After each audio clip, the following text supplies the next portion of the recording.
5 decades ago, Chucky Holstein was part of a citizens group involved in the discussion surrounding I-81. That was back in the 60s, before the elevated portion of 81 cut through the city of Syracuse. And woke up one morning and found that they were building a bridge overhead for the I-81 route. Even the mayor was surprised because he called each of us and said, "What a surprise this is." Back then, Holstein and her group pushed for an underground tunnel. Then Mayor Tony Henniger backed their idea, but that didn't happen.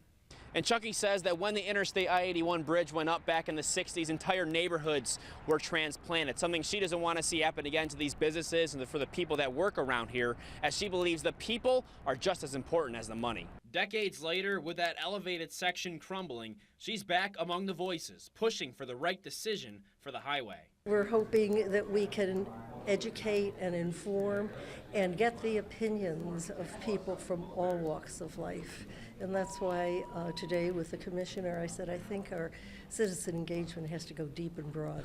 Holstein was among several dozen people meeting with State DOT Commissioner Joan McDonald today, who promises more public input this time around. In the next 2 to 3 months is what's known as a public scoping process, and I emphasize the public because we seek great public involvement to identify the various alternatives that we should look at.